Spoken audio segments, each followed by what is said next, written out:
एक शांत और प्यारे से गांव में मिट्टी के घरों और हरे भरे पेड़ों के बीच फातिमा और उसका भाई अबान रहते थे। दोनों 7 साल के मासूम और हंसमुख बच्चे। सुबह की नरम किरणों में उनके घर के आंगन में हल्की धूप फैली थी और पक्षियों की चहचहाहट माहौल को और खूबसूरत बना रही थी। नाश्ते के लिए गर्म रोटियां, सब्जी, दूध और शहद सजा था और फातिमा व अबान दरी पर बैठकर खाने वाले थे। फातिमा ने जल्दी में एक निवाला तोड़कर बिना दुआ पढ़े मुंह में डाल लिया और फिर तुरंत बोली, अम्मी, आज सब्जी का स्वाद अच्छा नहीं लग रहा। अबान प्यार से मुस्कुराकर बोला, फातिमा, तुमने बिस्मिल्लाह नहीं पढ़ी। नबी ने फरमाया है कि खाने से पहले अल्लाह का नाम लो तो खाने में बरकत और मजा बढ़ जाता है। यह सुनकर फातिमा ने फौरन हाथ उठाया और मासूम आवाज में पढ़ा, बिस्मिल्लाहिर्रहमानिर्रहीम।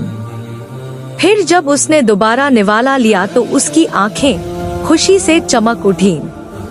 वह हैरान होकर बोली, अम्मी, अब सब्जी बहुत मजेदार लग रही है। अबान ने हंसते हुए कहा, देखा, अल्लाह का नाम लेने से दिल भी अच्छा लगता है और खाना भी।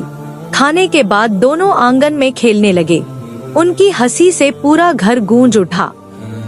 फिर फातिमा ने आम के पेड़ पर बैठी चिड़िया को देखकर कहा, भैया, लगता है यह भी खुश है कि मैंने बिस्मिल्लाह पढ़ी। अबान बोला, जो अल्लाह का शुक्र अदा करे, अल्लाह उसके हर पल में खुशी डाल देता है। आखिर में दोनों बच्चे बैठकर हाथ उठाते हैं और दुआ करते हैं, या अल्लाह, हमें हमेशा शुक्रगुजार और फरमानबरदार बना। यूं आज दोनों ने यह प्यारा सबक सीख लिया कि खाना शुरू करने से पहले बिस्मिल्लाह पढ़ना सिर्फ एक आदत नहीं, बल्कि रहमत और बरकत का दरवाजा है।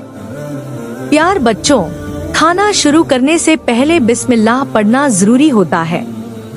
हमारा चैनल सब्सक्राइब कर दो।